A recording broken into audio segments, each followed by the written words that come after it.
तुझसे कहना मुझे उसके बिना रहना नहीं आता।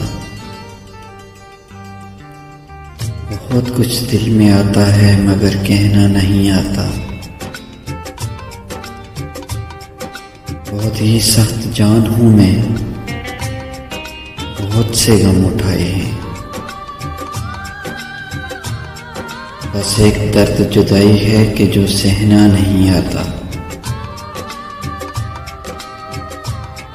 हमेशा नम किनारों को मेरी आंखों के रखता है।